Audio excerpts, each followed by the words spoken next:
The China Shock Domino Effect. Commentary. In response to U.S. tariffs over the last several administrations, China's exports have been forced into new markets, including Europe. Brussels calls this an existential threat and second China shock, after the first shock after China joined the World Trade Organization in 2001. The European Union is following the U.S. lead with its own tariffs focused on China, which will send Chinese exports to other regions in a cascading domino effect. At risk in Europe are strategic industries like chemicals, metals, autos, and machine tools, as well as 29 million European jobs, according to Stefan Sojourn, Chief of Industrial Strategy at the European Commission. The EU trade deficit with China was €359.8 billion in 2025. Last year, EU imports from China rose 6.4%, while exports fell 6.5%. This could, over time, lead to irreversible European deindustrialization, which would put the entire European single market at risk as nations become disillusioned with the EU's ability to protect them. But, Sojourn said, fracturing the single market would make these countries even weaker in their international negotiations.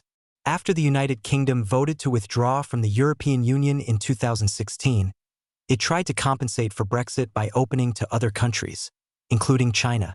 Britain became more British, but the planned golden era of a global Britain did not materialize. The country's GDP per capita was lower, as were international business investment and trade, compared to what they would have been.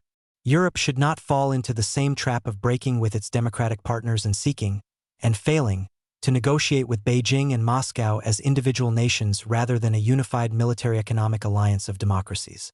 To do this, the EU needs a strong industrial ecosystem upon which to build its defense industrial base. Russia's partnership with China, invasion of Ukraine, and threats against other European democracies make this abundantly clear. To avoid this and a second China shock, many European diplomats want a more assertive and effective trade defense policy against China. France, Italy, Lithuania, and the Netherlands are leading the charge in Brussels against the rise of unfair trade practices, including China's dumping of goods at below-market prices to drive out competitors.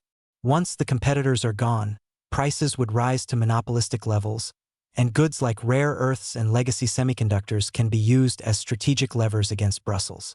These 4 countries and Spain wrote a research paper on potential tools to improve European trade defenses. The paper notes that some countries are imposing new trade barriers or contributing to systemic and structural industrial overcapacity, which has had a direct impact on the European industry, which lost 1 million jobs between 2019 and 2025. France's trade minister mentioned that China's export overcapacities are driven by regime subsidies, which is a big problem. Spain and Germany, however, are 2 of the most reluctant to rock the trade boat with China. Germany, which is Europe's largest economy and has the EU's biggest trade exposure to China, is stalling. Despite the country's €89 billion trade deficit last year, the influence of Germany's export industries, including automotive, machinery, and electronics, supports a supposedly balanced approach to China that promotes exports while protecting markets. This will be hard to achieve when Beijing is bargaining for the opposite. German industries in particular depend on rare earths and industrial robot imports from China. In 2016, Chinese investors purchased 95% of publicly listed KUKA, Germany's global leader in industrial robotics. Now Germany is dependent on China for exactly this. On May 29th, European commissioners will hold an orientation debate on tools to protect the EU's market from China. Then starting on June 15th, EU leaders will likely discuss the Chinese Communist Party's critical raw material export controls at a G7 summit in France. On June 18th, European heads of state will address these issues at a meeting in Brussels. According to a draft agenda reported by Politico, the leaders will push forward EU competitiveness and strategic autonomy in the challenging geo-economic context and tackle global macroeconomic imbalances. Under consideration to fix these problems will be quicker means of imposing import quotas, tariffs, anti-dumping duties, anti-subsidy duties, and a resilience duty that would apply to suppliers that captured too great a share of the EU's market. In the case of rare earth elements, for example, the European Parliament Research Service has noted that The EU sources all of its heavy REEs and 85% of its light REEs from China, as well as 98% of its rare earth magnets. Europe gets 97% of its magnesium from China. Given that REEs are used in many major industrial and military applications, Europe's rare earth dependence on China gives Beijing immense leverage over Brussels.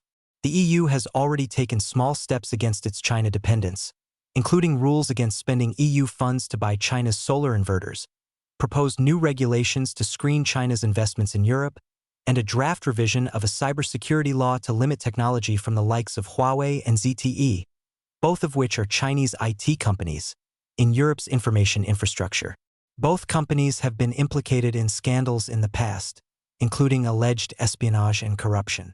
Germany and Spain opposed the cybersecurity measure.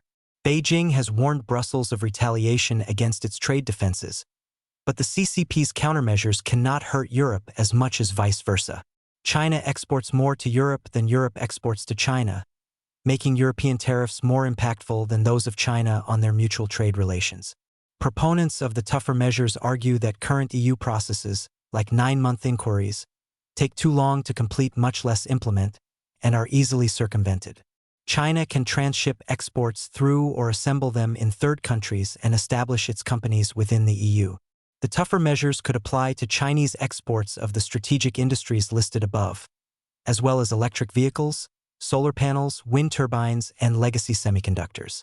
The exports of other countries may also be affected, including US biofuels and steel from Indonesia, Ukraine, and the United Kingdom. The EU5 paper recommends the application of tougher measures against not only countries but companies, so the latter cannot simply change location to circumvent tariffs. The CCP argues that such measures violate World Trade Organization rules and are a form of protectionism.